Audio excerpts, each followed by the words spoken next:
Good afternoon, everyone. Thanks for joining us today. I am Juan de Lara. I'm the director of the Center for Latinx and Latin American Studies at USC. And I want to thank everyone for joining us. I especially want to thank today Kathleen Calderon, who is our wonderful, terrific graduate research assistant, who without her, we really couldn't do many of the things that we do. So thank you so much, Kathy, for organizing the event today. My pleasure. Today, we are going to be discussing this book, terrific book, Brown Transfigurations, Rethinking Race, Gender, and Sexuality by Frank Galarte, and we'll have a more formal introduction in a minute. To do that introduction, I am really happy and honored to have Zakiyyah Iman Jackson with us today as a moderator. Zakiyyah Iman Jackson is an associate professor of English and director of the Center for Feminist Research at the University of Southern California. Professor Jackson is the author of the multi-award-winning book, Becoming Human, Matter and Meaning in an Anti-Black World. Her research explores the literary and figurative aspects of Western philosophical and scientific discourse and investigates the engagement of African diasporic literature, film, and visual art with the historical concerns, knowledge claims, and rhetoric of Western science and philosophy. Professor Jackson is at work on a second book, tentatively titled Obscure Light, Blackness and Derangement of Sex, Gender. And so I'm really thrilled to have Professor Jackson join us today. And just so that we know, we're going to have Professor Jackson introduce Professor Galarte, then we'll have Professor Galarte present a little about the book, and then we'll open it up for conversation after that. So thank you very much. Professor Jackson, it's all yours.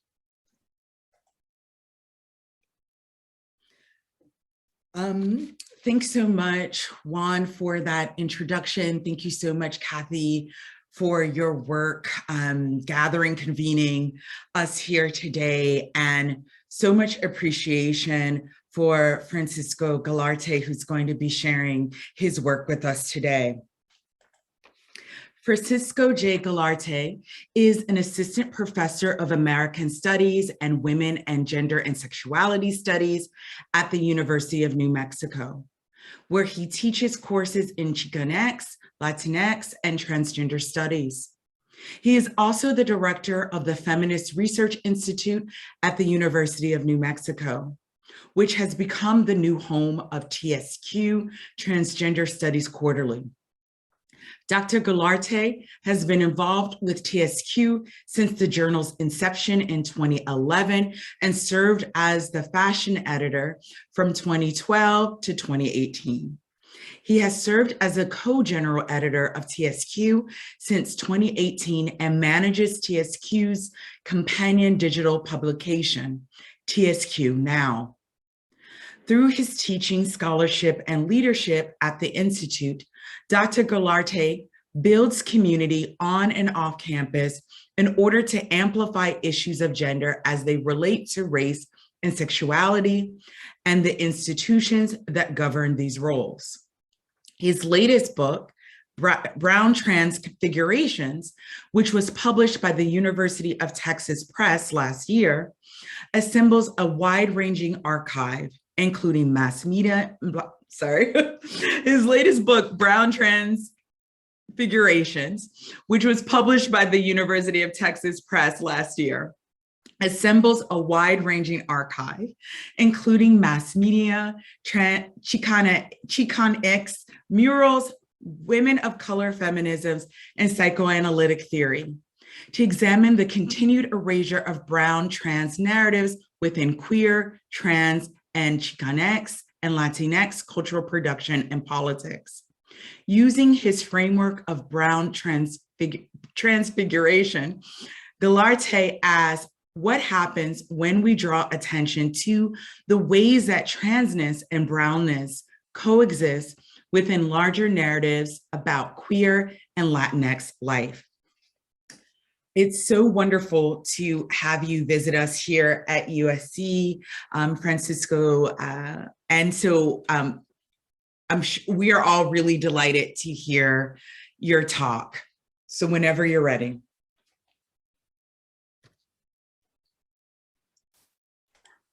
Wonderful. Thank you all so much for having me and for this wonderful invitation to share space and to share a little bit from the book. Today, I just really want to underscore all of the thanks for everyone who put labor in to making this happen, especially Kathleen. Thank you so much. And thank you especially for your patience with my overloaded email, which I think everyone is experiencing in some kind of way these days. Thank you to Dr. Jackson for being here and serving as a moderator and introducing me. And thank you to Dr. Lara for the invitation and for having me give this talk for the Institute at the Latinx Institute, which is really special to me because for the most part, I'm invited to speak for the Gender Women Studies kind of institutes or departments. And so speaking at a Latinx kind of focused department or institute is a thrilling invitation as well.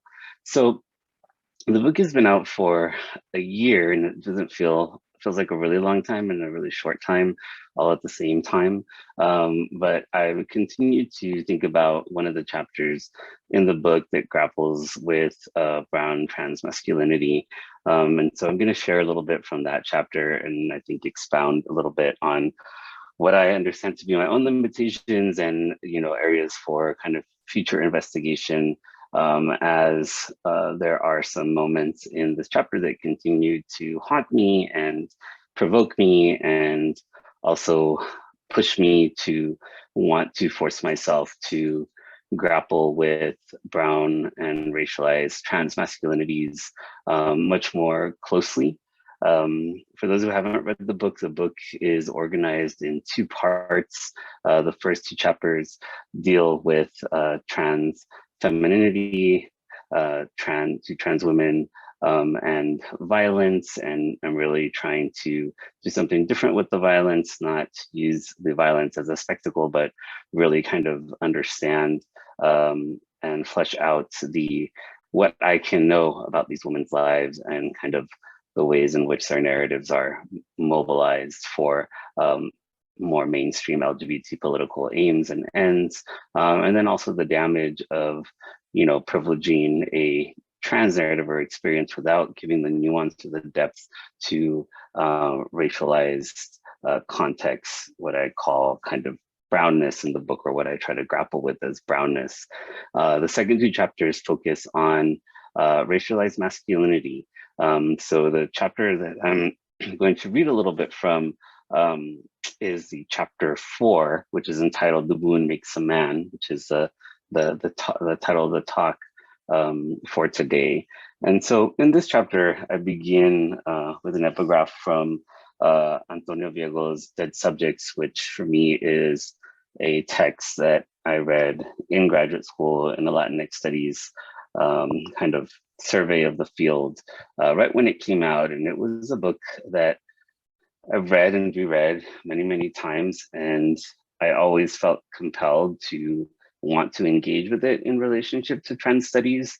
And it took me probably, I'd say, about 10 years to really kind of put those pieces together and to understand how Viego's engagement with Lacan really fits into what I want to understand or make clear about brown trans masculinities. And this is to say that I think that this chapter begins that project and leaves lots of room for opening, I think, for others, or maybe even perhaps myself with some other projects that I have coming up to really kind of draw this out a little bit. I think trans masculinity and myself being a trans masculine subject of color, the proximity both made it hard to write, and then also made me feel compelled to write this chapter. So it's from chapter 4, "The Wound Makes a Man, Transfiguring Chicano Masculinities." So Antonio Viego writes, "The wound makes a man." In this chapter, I somewhat ambitiously aim to begin excavating and documenting the historical presence of Chicano Mexican American FTMs, To be clear, I do not aim to give an exhaustive history of Chicano transmasculine figures. Rather, I have identified a few significant moments of cultural representation and archival traces that allow me to further develop the theorization of brown trans masculinities. For some of us who identify as trans and Chicano, the prospect of excavating a history of Chicano FTMs is exciting, if only to declare that, quote, we've been around. By the same token, embarking on solely an excavation for figures who have looked and lived like me could leave me disappointed. This possibility is touched upon by Andrea Long Chu and Emmett Harston Drager in an essay that they published a couple of years now in TSQ, and I think I saw Emmett in the audience. What do we do with the historical figures that we find that don't live up to our expectations, unquote. They suggest that, quote, more often than not, we're going to find people that deeply disappoint us. What is our responsibility to them, unquote? While I consider the project of finding and documenting a community over time an important one, the figures I have encountered in cultural production, newsletters, and digital archives have forced me to recognize that studying transness, and in this case, racialized trans masculinity, requires me to understand, quote, what it means to be attached to a norm by habit, by desire, by habit, by survival, unquote.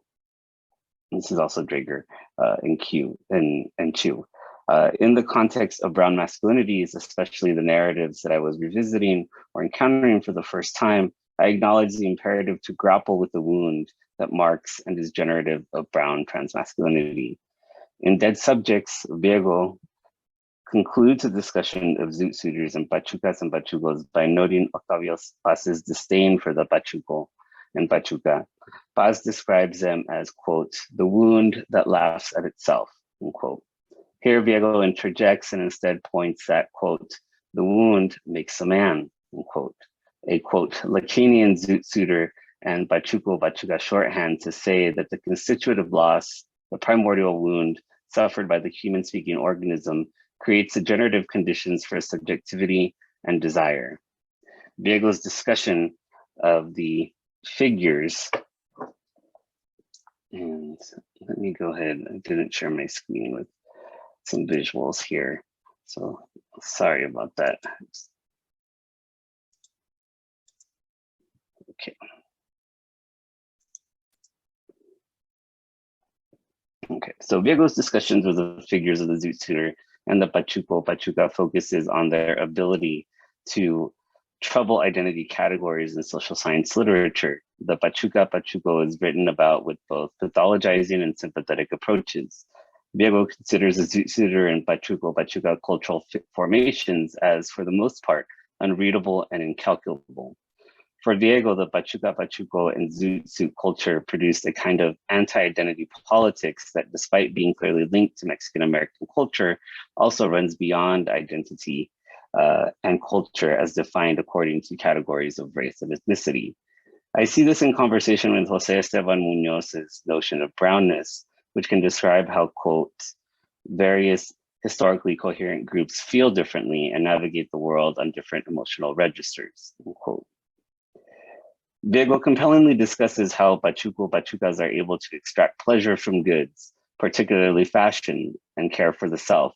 There is a, quote, politics of resistance embedded in these self-regarding practices of pleasure, revealed when one deigns to care for one's own desprized body, end quote. Viego locates the figures of the zoot suitor and pachuco in what Lacan calls the symptom, and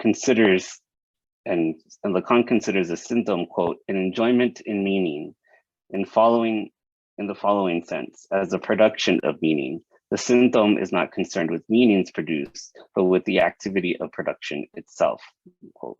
The figures of the zoot suitor and pachuca become relevant to the study as figures that both Chicanas and Chicanos and Anglos have attempted to wrestle down into recognizable, manageable identities as enigmatic symptoms of racist culture. Viego notes that the zoot suitor and pachuco could only register as pathological within Mexican and Mexican American psychology, given that its central tenets and theories are informed by ego psychology. Viego characterizes ego psychology's, quote, understanding of the human psyche as the related issues of how to theorize trauma, loss, adaptation, and assimilation, unquote, as in turn underpinned problematic and reductive assumptions attributed to a certain North American distortion of Freudian theory. As the Khan would have it, quote, the conception of psychoanalysis in the United States has been inflected toward the adaptation of the individual to the social environment, the search for behavior patterns, and the objectification implied in the notion of human relations, end quote. To begin to get to the point of the significance of the discussion of this figure of the Pachuca, Pachuco, and Zoot Suitor, Viego's research reveals that, quote, the history of psychology and psychoanalysis in the United States has always included a crucial part of its history, a writing and unwitting reflection on the meaning of ethnic racialized differences in US culture, end quote.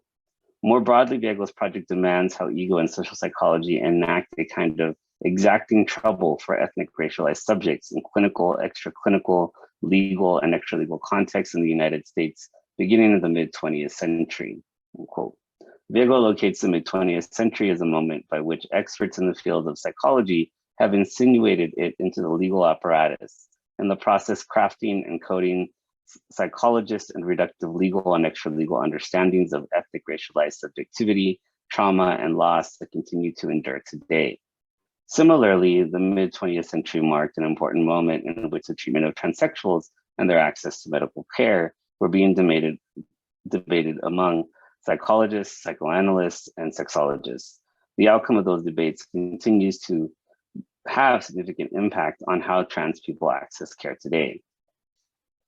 So I'm going to move along here. And so for those of you that haven't read the book, I do make it a point to engage with how in trans studies, folks are grappling with psychoanalysis and sexology to identify this kind of moment in which transsexuals are also kind of regarded as symptomatic of excess or other, or, you know, kind of a community or population that needs to be assimilated in a particular way.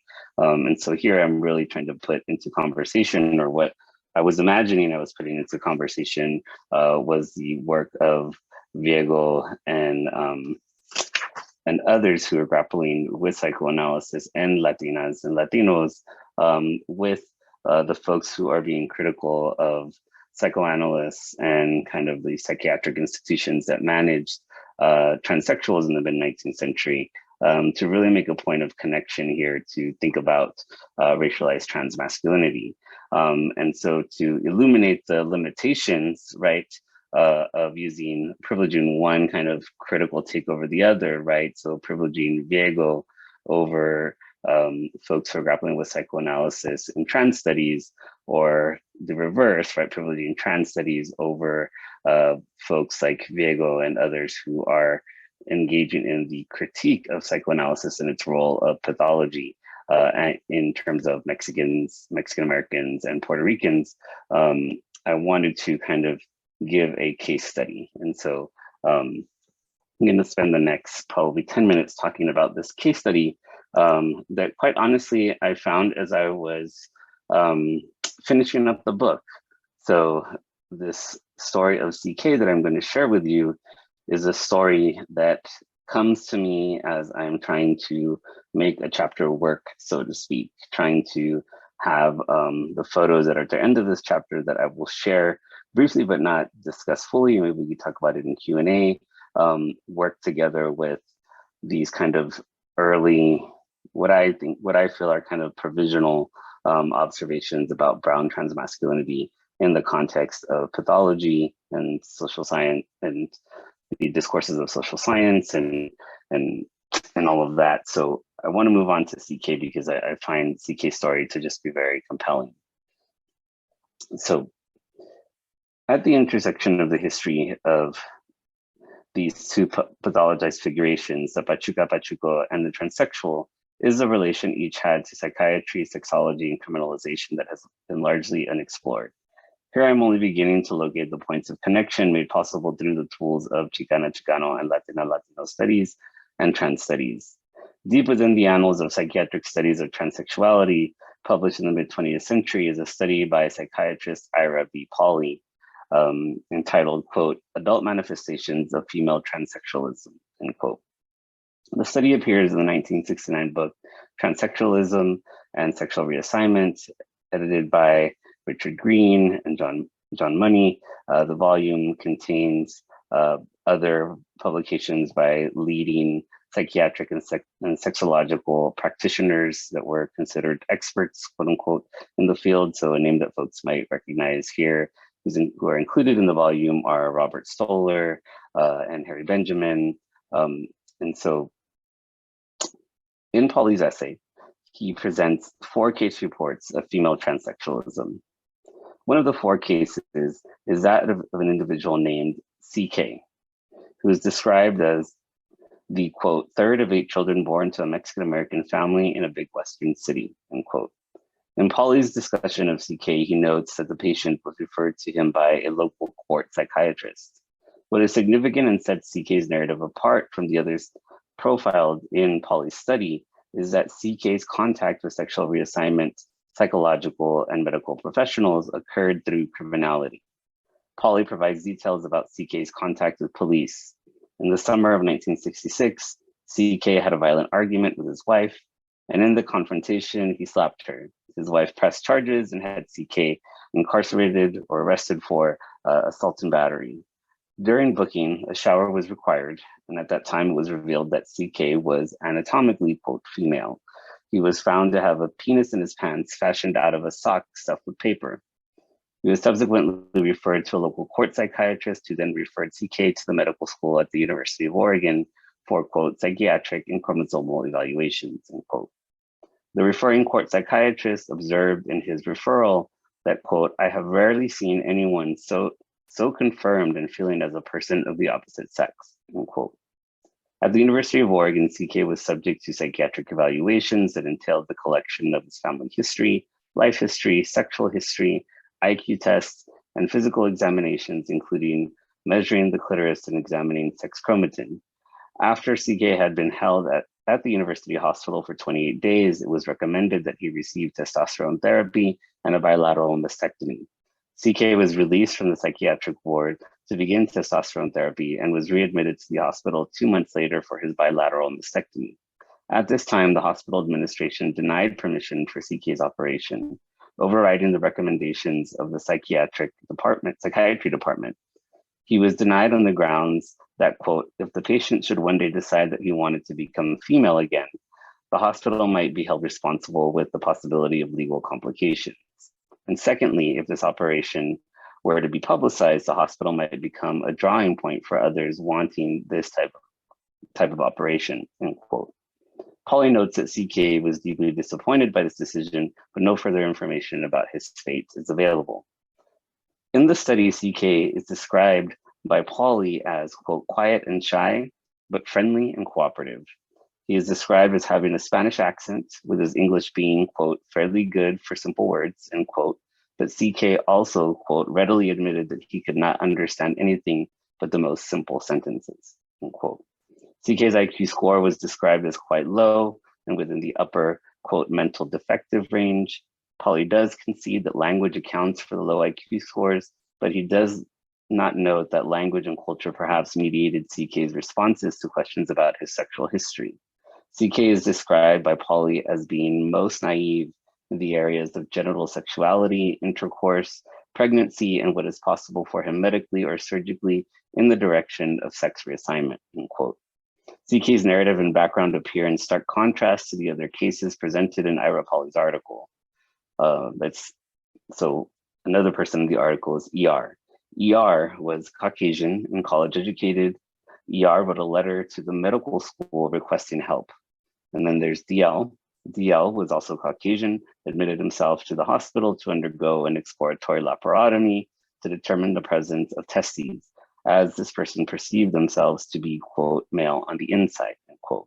The final case study is TS, who is also Caucasian and described by Pauli as, quote, "sophisticated in her speech and a sensitive, aware, and bright young person," end quote. Of significance here is how Pauli describes CK as ignorant about sexuality and transsexuality, and the other subjects as knowledgeable about treatment options for transsexuals at the time. Unlike the other subjects profiled in the study who shifted their gender presentation to adhere to the social and gender segregated spaces they were navigating at the time, such as college, CK had not dressed as or assumed the role of female since he ran away from home at age 13. By the time CK came into contact with Polly, he had passed undetected as male for more than 10 years. Polly attributes CK's ability to pass as obtaining and maintaining employment in sectors overrepresented by immigrant and working class Mexican men, such as, quote, carrying bricks, working the harvest, or washing dishes, end quote. CK had successfully courted and married a young Mexican woman, and the only arena in which he was not able to realize his role was male was, quote unquote, intercourse.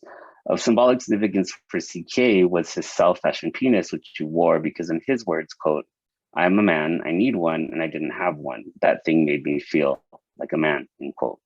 Psychologically, the loss of the penis that CK had fashioned for himself created a depression because, as Polly notes, it had become a part of CK. Although the penis of CK's making was real to him, it also, in some senses, was a marker of his transsexuality. The penis that CK had fashioned appeared to have been a way for him to achieve a measure of stability, to navigate the different registers of his reality, how he was able to cope with the, quote, psychical consequences of the relation between representation and the body, the phantasmic interpretations of what the body means, end quote. The penis he fashioned was a mechanism through which he was able to knot together the relations between the different registers, the real of the body, symbolic desire, and the imaginary phallus, or the symptom. When the penis is taken away by the police at booking and he is referred to psychiatric professionals, CK is castrated. He is faced with a wound, an ineffable, unspeakable loss.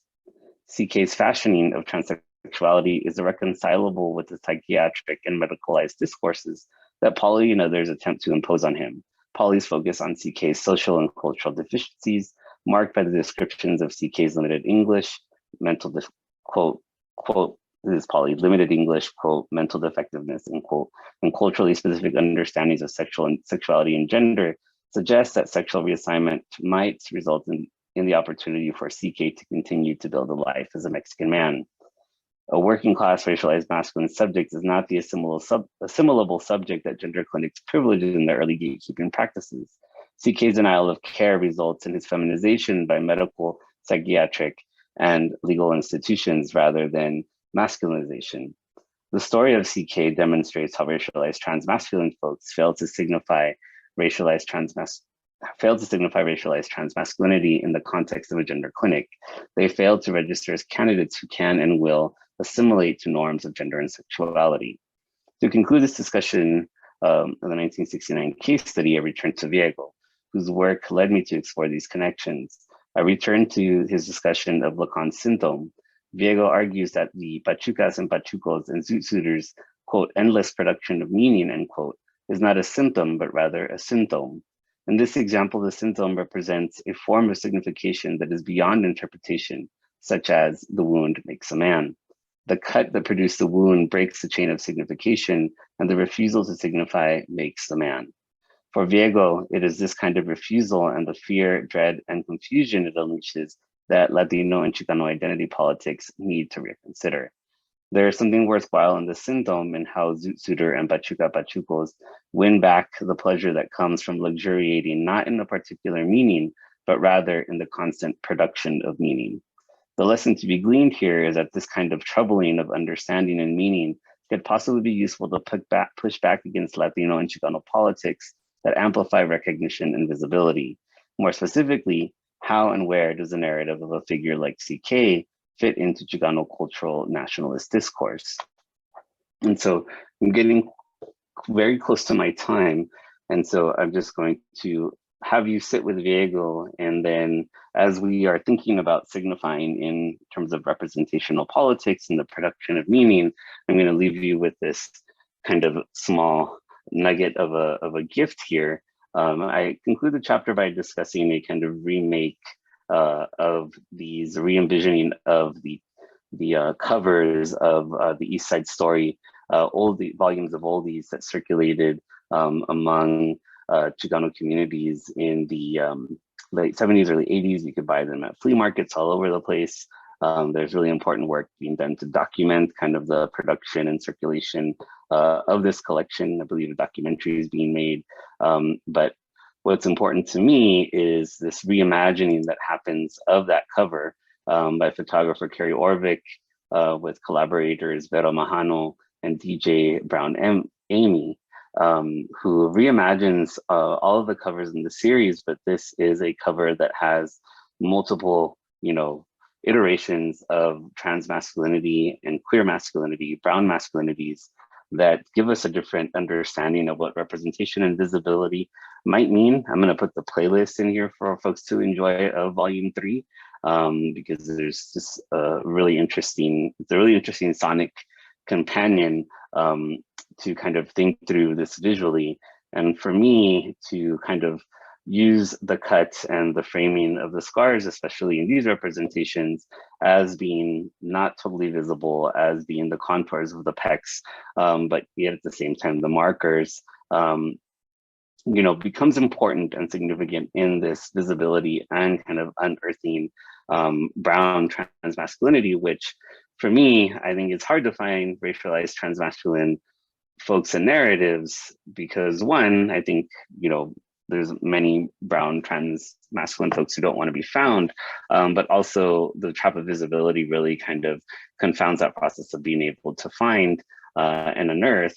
And then I think also part of what we need to reckon with in Latinx and Chicanx studies is we need to stop waiting for the field to let go of masculinity and what we imagine Chicano masculinity to do and represent, especially if we think of these key figures like the Pachuco and the Pachuco and the Zoot Suiter, who are these heroic figures, right? But yet at the same time, if we read Viego is pointing to their significance purely in the fact that they are endlessly producing meaning, right? So if we, in Chicano studies, we continue to uphold them in this static moment of resistance, rather than considering the pleasure and the state of jouissance, right? To use the Kantian terms that kind of culminates in the creation of this racialized masculinity and for me, by extension, trans masculinity. I think racialized trans masculine subjects give us that entry point to really kind of reconfigure and reorient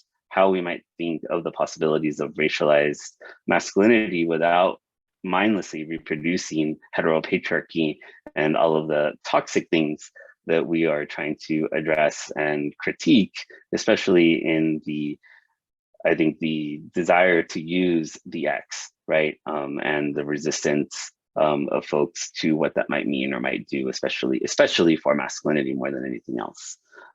So I'm going to go ahead and stop there so that we have time for questions. And happy to talk about this in future projects and wherever folks might want to go in terms of conversation. So thank you all very much.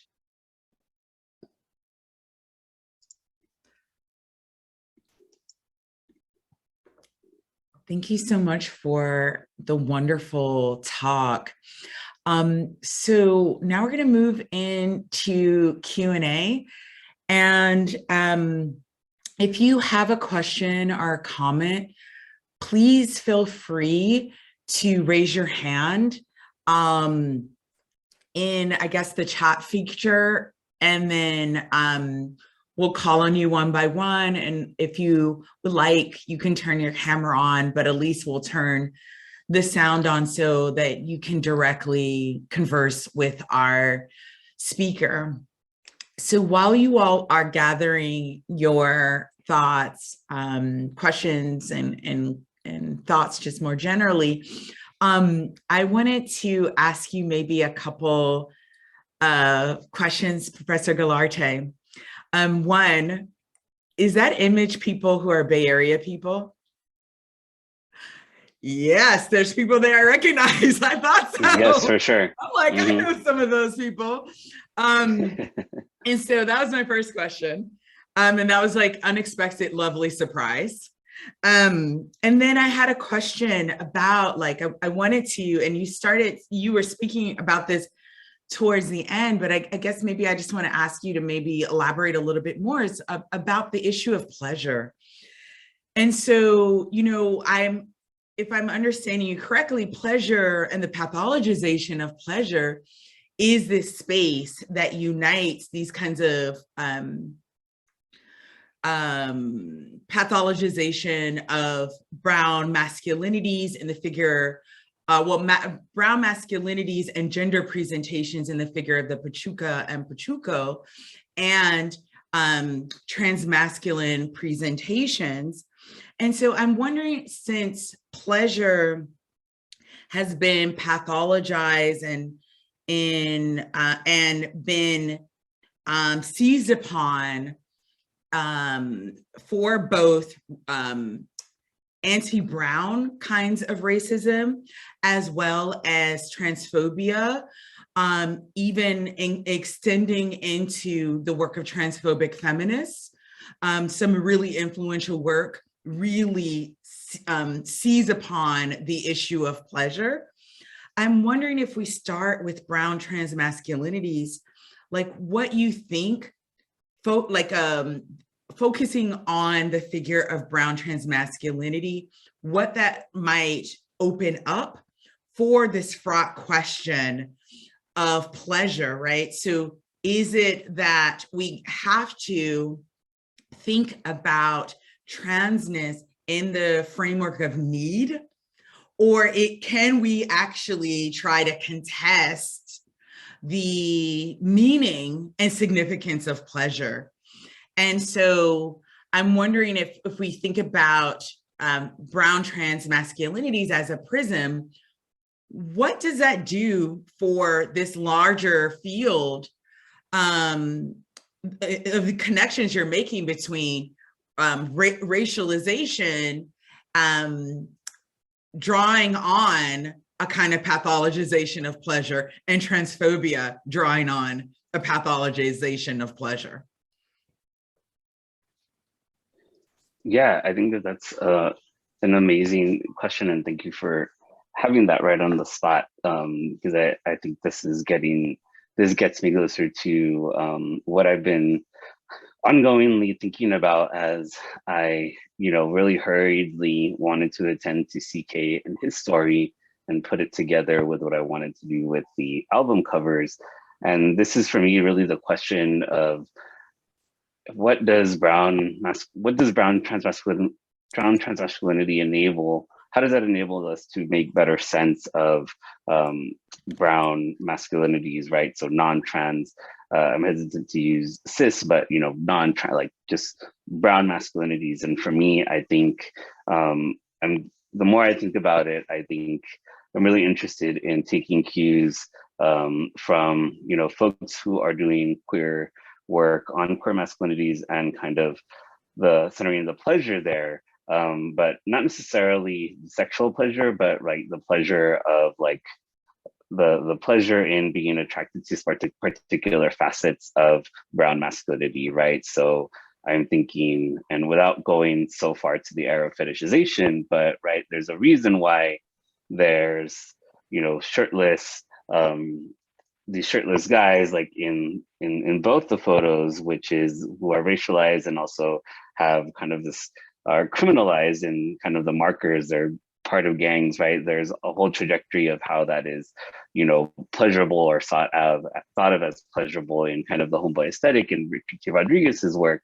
And I think he's grappling more with issues of desire and sexuality. But for me, I'm interested in, how do we make room for masculine folks of color to be able to talk about the pleasures of what it might mean to be masculine, without having to reproduce, as I mentioned, heteropatriarchy, and having to hold on, having to not pathologize, but put down the figure of the feminine to be able to take pleasure in what it might mean to be masculine, right? And so I think that pleasure functions very centrally, not, as I mentioned, not in terms of sexuality and desire, but just the pleasures of brown masculinity. And that includes labor, that includes homosocial attachments, homosociality, traditions, cultural framings of homosociality. And so I think using pathology as the entry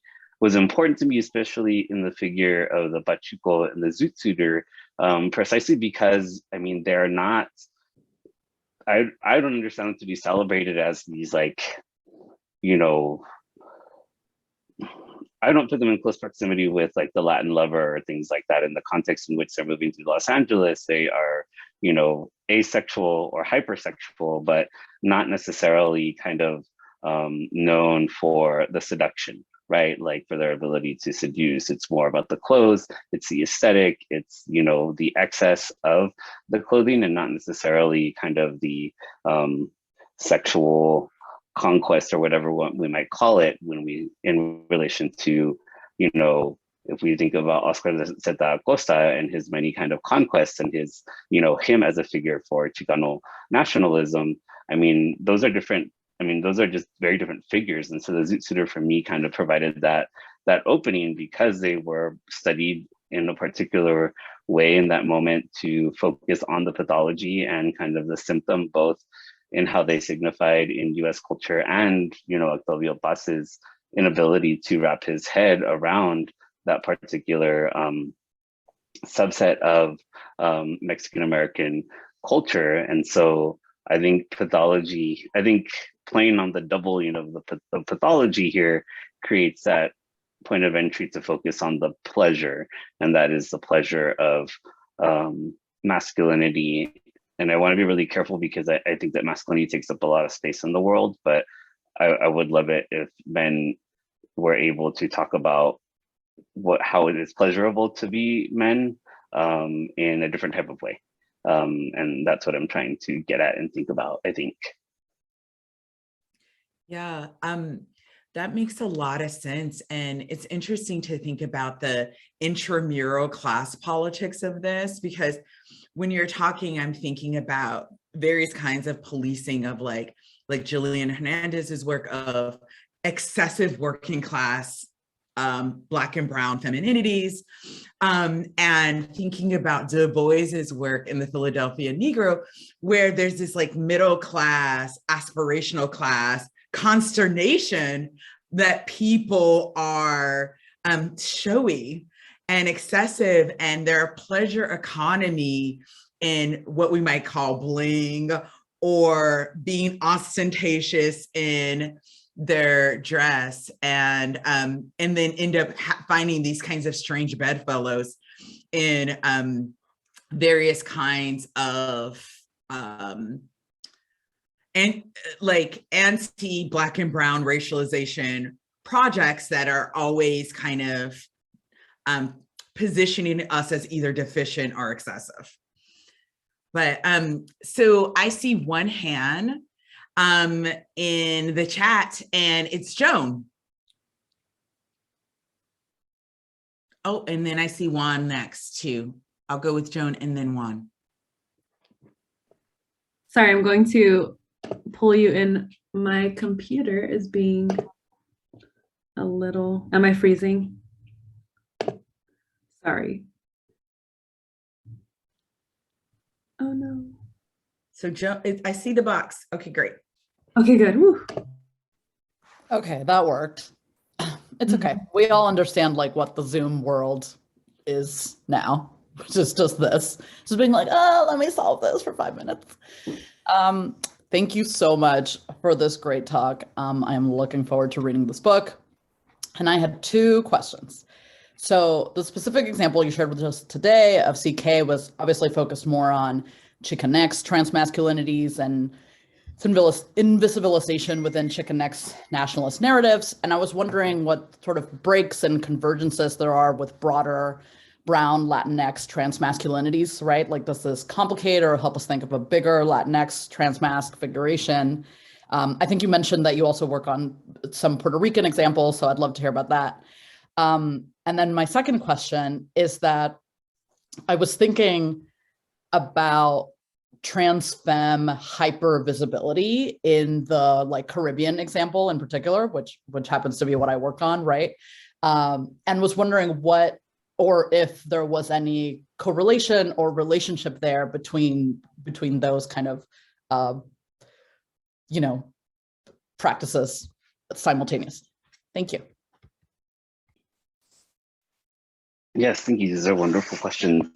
I'll go with the first one. And so the example where I'm just starting to grapple with the kind of thinking about expanding Latinx in the work, because I mean, the biggest limitation of my book, and I'm the first to admit it, is it's more Chicanx focused. But the framework I'm hoping, you know, is what opens up possibility for various kind of ways to think about Brown in this capacious way and how I understand Receso and Munoz. And so as I've been doing research, I have this side project where I am writing this critical introduction for the publication of Lou Sullivan's biography of Jackie Garland. And so I had originally wanted to write about Lou Sullivan in this book, but he just didn't fit. And so the point of entry here is as I was reading Lou Sullivan's diaries, there's a point in his life where he is living right in the Mission District at the point where the Mission District begins to hit the Castro. And so there he lives in a building where he has a lover who is this Puerto Rican young man. And so my interest is in how this Puerto Rican young man, and he calls him a boy in lots of different ways, like lots of different complex racial attachments in their relationship. But basically, you know, it's his lover is who enables Lou to really understand himself as a man through kind of their romantic and sexual encounters. So for me, the question is, what is it about Puerto Rican masculinity? And this is a masculinity that is, this person didn't identify as gay, admits by what we know from Lou's journals, right, that they had sex with women and are attracted to trans women. And so I'm interested in kind of how Puerto Rican masculinity functions to shore up this more metropolitan white gay male identity for Lou, the intimacy there, right? So it's kind of not, so my interest there is, you know, this cis non-trans Puerto Rican man who has a very complex sexuality, but yet is engaged in this intimate relationship with Lou Sullivan, who's a very important figure, right? Who gives us all this language to talk about gay male transsexuality, but the intimacies, like what happens between their sheets, is where we read through Lou's diaries about how he feels whole, right? Like there's just all of this amazing work around what the racialized masculinity does and how that enables or gives Lou Sullivan a frame to constitute his kind of white male gay identity. And this is happening as Lou is also making these really interesting observations about the Latino community generally, right? So it's, you know, whiteness and Puerto Ricanness. And so for me, that's a different point of entry to explore like some of the same questions. And so there's answers that first part, and the second part, you know, in the book, in the chapters about Angie Zapata and Buenarrajo, I do discuss kind of the excess of femininity and how these women are pathologized for that excess of femininity. And I understand, you know, my line of thought is thinking with Juana Maria Rodriguez and how she is thinking about kind of femme excessiveness. And so my hope is that that frame gives a way to think about Latina trans femininity in this way that privileges the excess and the pleasures that these women really kind of found in their lives in embodying that excessiveness that really aligns with their cultural frames and their aspirations for femininity in the context in which they were living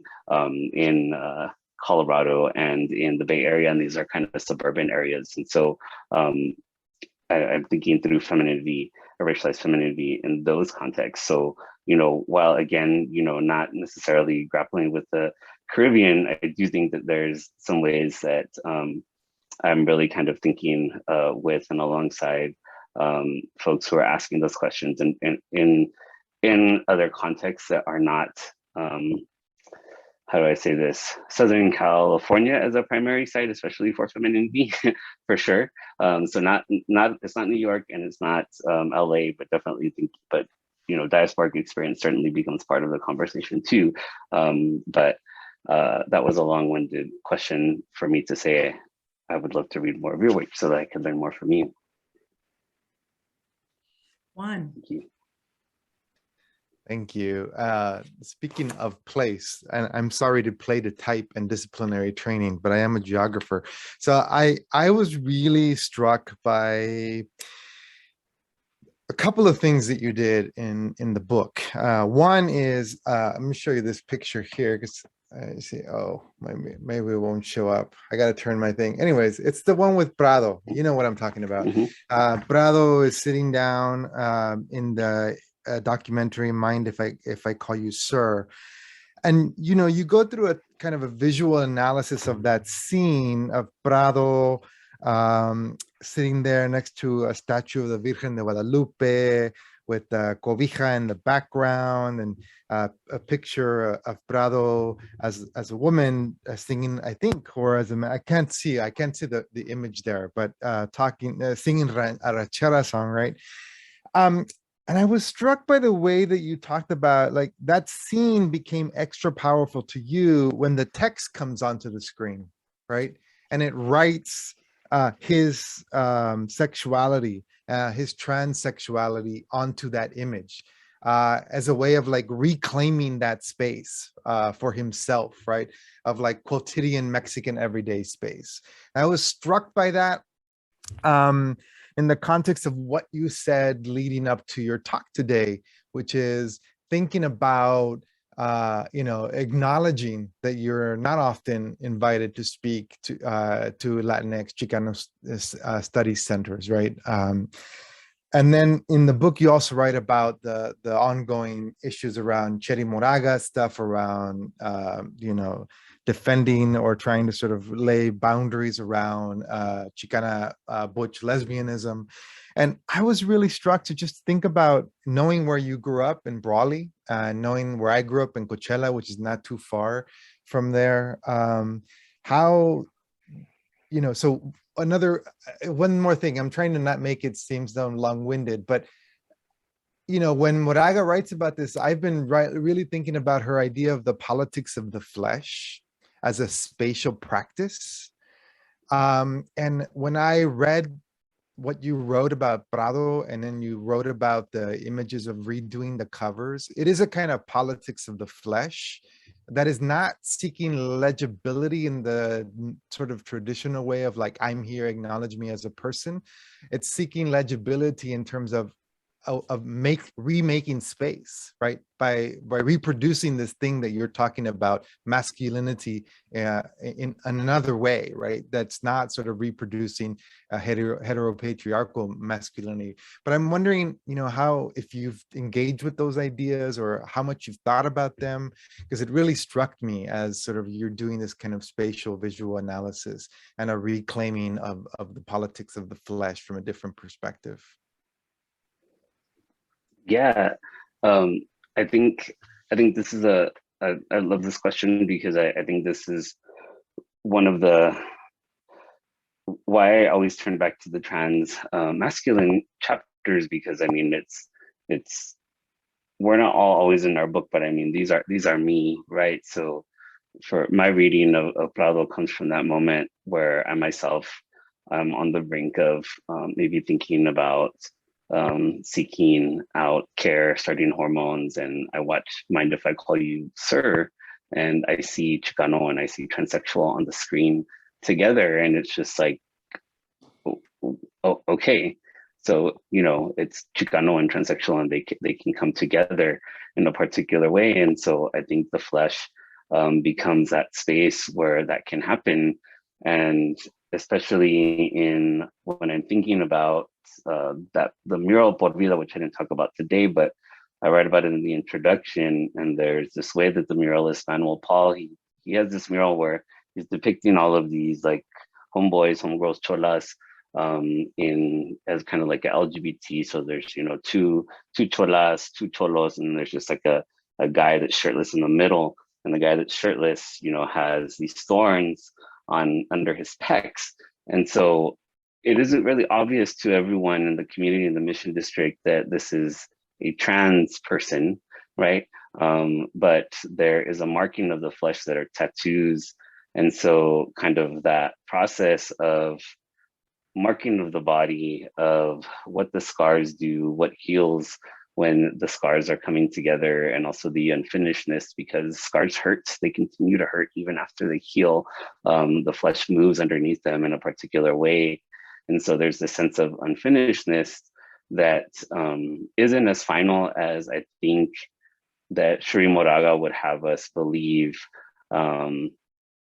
what a transition would be, at least from her writings, right? So I'm not saying that, you know, if you have surgery, you're still not quite a man. I'm saying you are a man, but that process of becoming a man still has a bodily sensations of feeling, of movement, even underneath the scars, even as they're healing. There's always a marker and always a reminder and remnants of that. And so I think for me, when I think of the trans experience trans Chicano, transsexual Chicano, and transsexuality, and to think of that in the critique of heteropatriarchal kind of Chicano narrations and politics, for me, that does go back to that politics of space of, you know, growing up in Raleigh and having that, understood that to be inaccessible or kind of impossible. And then the moment that it happens to me, I'm able to read my world and my place in a different type of way, where I'm able to see all these things that I didn't see, where masculinity becomes something, not because I change, because I don't think because I change, I have access to things. I think because I changed, I was able to see and maybe not necessarily desire to be given entry or to be intelligible to those spaces, but I could see how pleasure is derived and produced from those spaces and how that informed what I might understand masculinity to be.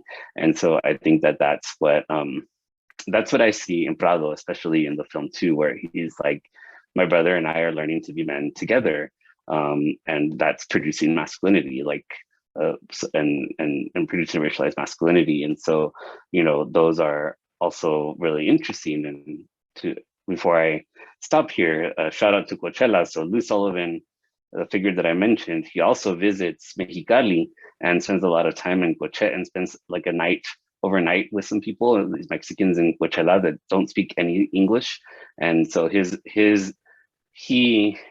writings are about how beautiful Mexican homosociality is and how pleasurable it is, even though he can't understand what they're saying, and for all he knows, they're talking about him. But his observations, his takeaway is his desire to participate and also to feel validated and to be some kind of a participant in this production of homosociality that he does not see. And so that's my Coachella story for you there, because that was really striking when I read it in his diaries. Is it okay if I take one more question? Lorenzo, you're up.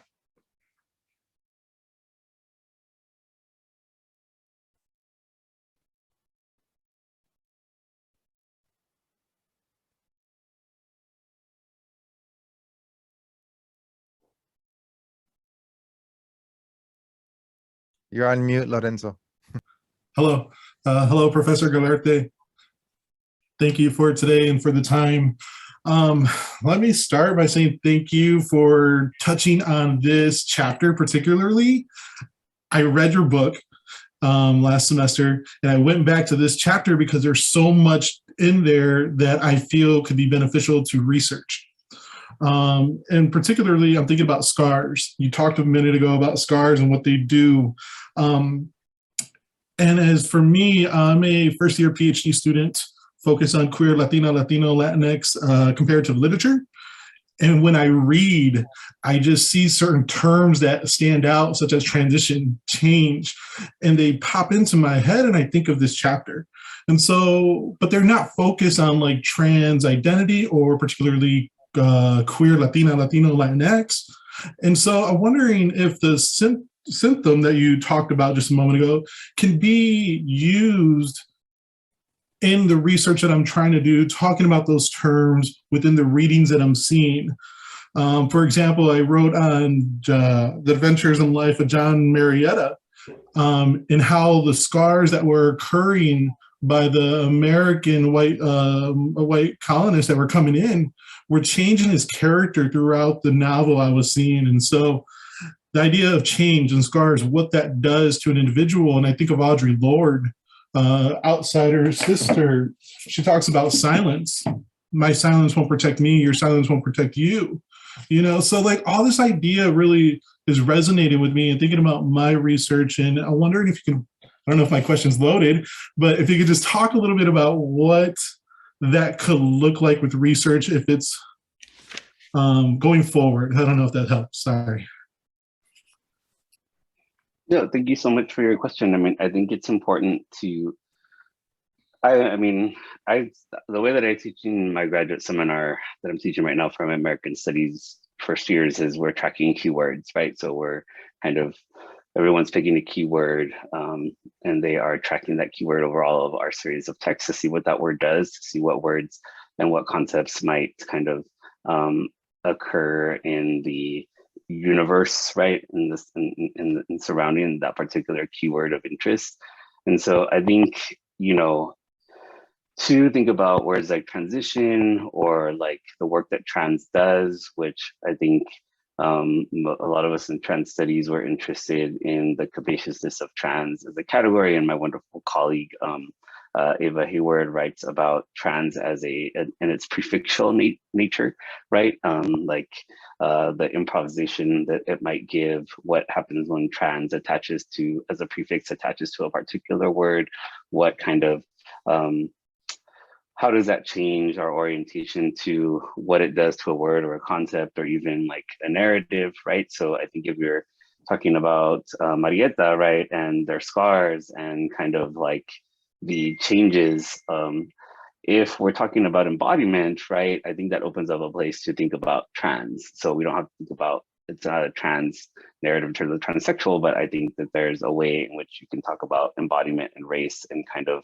a larger symbolic or whatever kind of what you think that the narrative is trying to do or to accomplish. And I think that there's ways that you can think about the term and the concepts in relationship to narrative specifically. Like for me, I'm really interested in figures and what they do and kind of like really understanding, especially trans figures, right? Like everything that's learning as much about everything that's in their universe and in proximity to them, to be able to flesh out what I think that the figure does and what informs how we might read that figure and the kind of impact or I think stakes in how a figure might be read.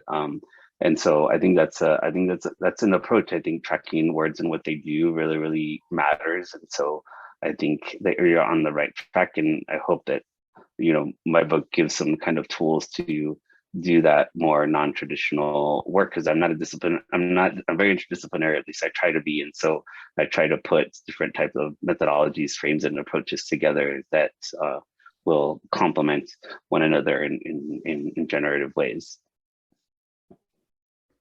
Thank you for your question.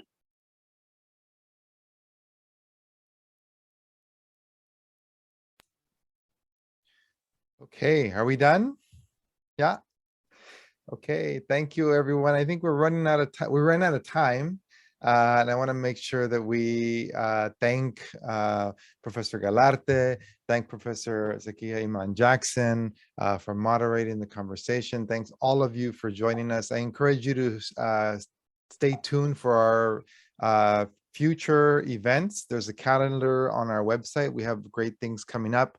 And this recording will be available if you want to share it with friends and colleagues later on. So thank you very much. Thanks again to Kathy Calderon for organizing this event. I just saw somebody else's name pop up, Kathy, sorry. So thank you very much, and have a good afternoon, everyone. Bye.